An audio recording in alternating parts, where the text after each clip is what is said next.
Imagine reaching into your pocket for room keys. Without even looking, you instantly pick up the keys, leaving behind the coins, the pen drive, and the other items. Have you wondered how your brain performs all these tasks so effortlessly? But for some patients, identifying the key in the pocket without looking is nearly impossible. Why does this happen? The answer lies in one of the most important ascending sensory pathways of the nervous system, the dorsal column medial lemniscus pathway, the nervous system's high-speed highway for discriminative sensations. In this video, we shall trace this pathway step by step from receptors all the way to the cerebral cortex. Along the way, you will learn which sensations it carries, the exact route these impulses take, and how lesions at different levels produce characteristic clinical signs. And at the end of video, I shall also mention some important reason out questions based on the dorsal column pathway that can be asked in examinations. Before we begin, I am Pratima and welcome to Planet Physiology, where concepts become crystal clear. Before we study dorsal column pathway, let's quickly brush up on basic concepts that will make the entire tract much easier to understand. The neural tracts are the bundle of nerve fibers or axons that run together within the central nervous system, and they share a common origin, destination, and functions. In simple words, they are the communication highways connecting the brain and the spinal cord. These tracts form white matter of the spinal cord and are located in its peripheral region. These columns contain both ascending and descending tracts. The white matter is divided into three columns based on their location: the dorsal or the posterior column, the lateral column, and the ventral or anterior column. Accordingly, the tracts are named dorsal column tract, lateral column tracts, and anterior column tracts. So whenever you hear the name of the tract, you should immediately be able to visualize its location within the spinal cord. Now here is another important concept. Almost all the sensory pathways consist of chain of 3 neurons that relay sensory information to the cerebral cortex, just like passing a baton in a relay race. These neurons are called first order, second order, and third order neurons, and you should always mention them in your answers. Fortunately, remembering them is quite simple. The cell bodies of the first order neuron are always located in dorsal root ganglion. Their dendrites receive sensory information from the receptors, and their axons then carry these signals to the second order neurons. Now, where are the second order neurons located? That depends on the pathway. They may be either present in the spinal cord or in the medulla. The most important feature of the second order neurons is their axons always cross to opposite side and transfer signals to the third order neurons. Third order neurons are located in thalamus. Their axons complete the journey by transmitting the impulses to the primary sensory cortex, where the sensation is consciously perceived. Simple, isn't it? With these basics in place, let's first understand which sensations travel through the dorsal columns and why they require such a highly specialized pathway. Dorsal column pathway carries all the discriminative sensations. These include fine touch, tactile localization, two-point discrimination, vibration, conscious proprioception, pressure, stereognosis, and graphesthesia. The journey of these sensory impulses begins at the specialized receptors present in the skin, joints, and muscles. Depending upon the type of stimulus, the impulses are detected by receptors such as Meissner's corpuscle, Pacinian corpuscle, Merkel's disc, or the muscle spindles. These receptors transmit the impulses to the first order neurons. As we discussed earlier, cell bodies of these neurons are located within the dorsal root ganglion. These are pseudo-unipolar neurons. They have a single neurite which immediately splits to form a dendrite that ends in receptor and a single axon which enters the spinal cord. The axon of the first order neurons enter the spinal cord through the dorsal root, and they immediately begin to ascend on the same side in the dorsal column. In other words, impulses from the right side of the body ascend in the right dorsal column, while those from the left side ascend in the left dorsal column. These fibers belong to A beta category. They are thick and heavily myelinated, making them ideal for rapid impulse conduction. Their conduction velocity can reach up to 110 meters per second. Can you imagine how fast is this? That's almost 390 kilometers per hour, comparable to the speed of racing car on a racetrack. At this speed, an impulse reaches the medulla within about 3 milliseconds. That's roughly the duration of camera flash, or almost 100 times faster than a single blink of our eye. Now let's see how these fibers are arranged within the dorsal column. If you observe the spinal cord below T6 or the mid-thoracic segment, you will find the entire dorsal column contains only one bundle of nerve fibers carrying signals from lower half of the body. This bundle is called Fasciculus gracilis or tract of Gall. Here's an easy way to remember it. Think of G for gracilis, G for Gall, and G for ground, reminding you that Fasciculus gracilis or the tract of Gall carries sensation from lower limbs. Now let's move above the T6 level. At this level, the fibers carrying same sensations from upper half of the body begin to enter the dorsal column. As these new fibers enter, they push the Fasciculus gracilis towards the medial aspect. As a result, a second bundle called Fasciculus cuneatus or tract of Burda appears lateral to the Fasciculus gracilis.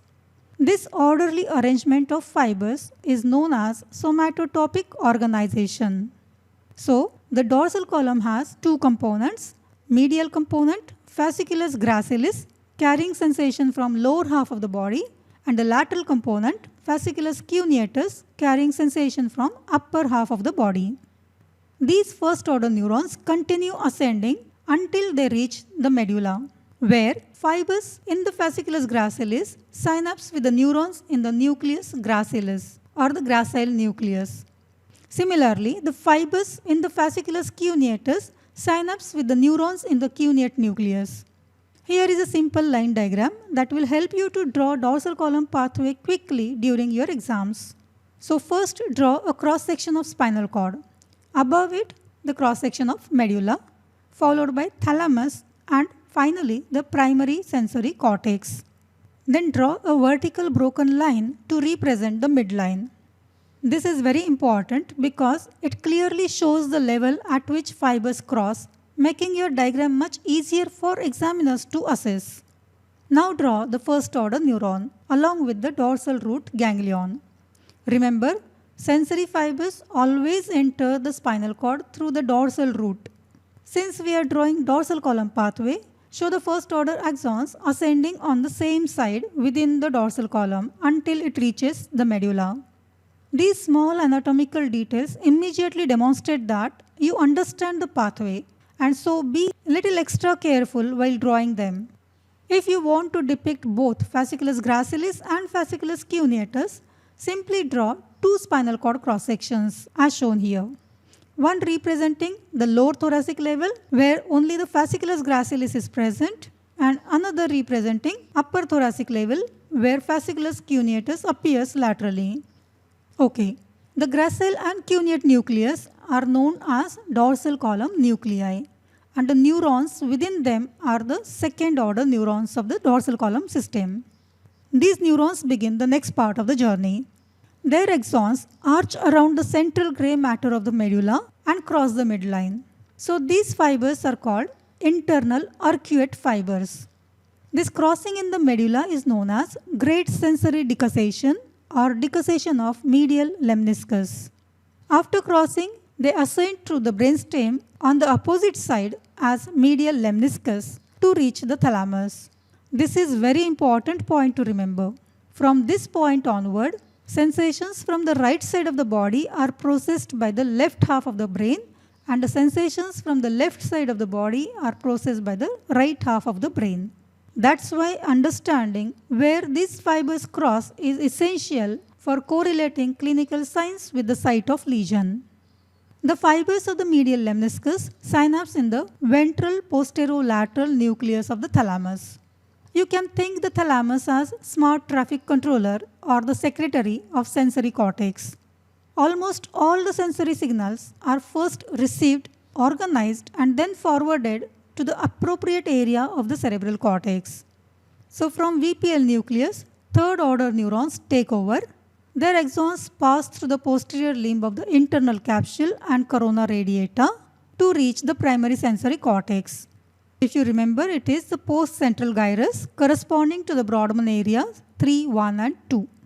The primary sensory cortex contains sensory homunculus, a map of body in which each body part is represented according to its sensory importance and not by its actual size, and it is upside down. The fibers carrying sensations from a particular region terminate in the corresponding area of the sensory cortex. In other words, the somatotopic organization, which was established in dorsal column, is maintained all the way up to the cerebral cortex. This precise organization enables the brain to accurately identify where the stimulus has been applied, giving us the ability to perform tactile localization. Note that the nerve fibers are always present between their location. It's the anatomy. But whenever there is any signal, sensation, these fibers just conduct the impulses from the place of origin to the destination, just like the vehicles carrying cargo along the highways. So far, we have covered essential anatomy and physiology of dorsal column medial lemniscus pathway. Interestingly, the neuroanatomy books also describe an organization based on sensory modality. For example, fibers from the hair receptors lie most superficially, whereas the fibers carrying touch and the vibration lie in the deeper layers. There is another important point worth remembering. Not all the fibers of dorsal column pathway end in gracile and cuneate nuclei. Some fibers synapse in the accessory cuneate nucleus of medulla. The axons arising from this form external arcuate fibers and project to cerebellum. They carry unconscious proprioceptive information from neck and upper limbs, helping the cerebellum maintain motor coordination and balance. Although both these details are not mandatory, mentioning them in your answer can certainly help you level up your performance. Now let's see how this knowledge helps us in clinical practice. Damage to dorsal column pathway results in loss of fine touch, vibration, conscious proprioception, tactile localization, and 2-point discrimination. Without proprioceptive information, patients are unable to accurately sense the position of their limbs. As a result, they develop a characteristic stamping gait, forcibly striking the ground with their feet to compensate for the loss of sensory feedback. Another classic clinical sign is positive Romberg's test. When a patient closes their eyes, they begin to sway or may even fall because they can no longer use vision to compensate for the loss of proprioceptive information reaching the brain through the dorsal column. Patients may also develop a stereognosis, the inability to identify familiar objects by touch alone, despite having intact primary sensation and normal motor functions. If the patient is unable to hold an object for testing, graphesthesia can be used instead. In this test, a letter or the number is traced on the patient's skin, and the patient is asked to identify it only by this touch sensation. Failure to recognize these traced symbols is called agraphesthesia. Both stereognosis and graphesthesia are examples of cortical or the synthetic sensations. They depend on intact dorsal column pathways, cortical sensory functions, and previous learning experience. Therefore, impairment of these sensations suggests a lesion anywhere along the dorsal column medial lemniscus pathway or in the contralateral parietal cortex. Now let's look at some important clinical conditions which can damage dorsal column system. The first is tabes dorsalis, a late manifestation of syphilis that causes degeneration of dorsal columns and dorsal roots, leading to loss of vibration, proprioception, and other dorsal column sensations. Another important condition is Brown-Séquard syndrome, the hemisection of spinal cord. In this case, the patient loses dorsal column sensations on the same side as the lesion, while the pain and temperature sensations are lost from the opposite side. And these changes are seen below the level of injury. Now it's your turn to think. What happens to the dorsal column sensations in central cord syndrome and anterior cord syndrome, and why? Post your answers in the comment section. I would love to see your reasoning. Here are a few important reason out questions based on today's topic that you should definitely practice. You can pause and go through them. Now let's quickly summarize the important points. The first order neurons synapse in gracile and the cuneate nuclei of medulla. These are the second order neurons whose axons cross to opposite side forming medial lemniscus and relay in VPL nucleus of thalamus, which finally terminate in primary sensory cortex. Throughout the journey, pathway maintains precise somatotopic organization, allowing brain to accurately determine the location of stimulus. Below mid-thoracic region, dorsal column has only fasciculus gracilis carrying sensation from lower half, and above mid-thoracic region, fasciculus cuneatus appears laterally carrying sensations from the upper half of the body. Dorsal column pathway carries fine touch, tactile localization, tactile discrimination, vibration, pressure, conscious proprioception from the same side of the body. So whenever you think of dorsal column pathway, imagine it as like body's GPS sensory highway.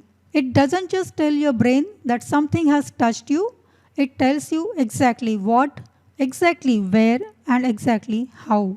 And that's why understanding this 3-neuron pathway is far more than memorizing anatomy. It's key to localizing neurological lesions in clinical practice. If you find this video helpful, don't forget to like, share, and subscribe to Planet Physiology so you never miss future concept-based physiology videos. Thank you for watching, and I'll see you in the next video.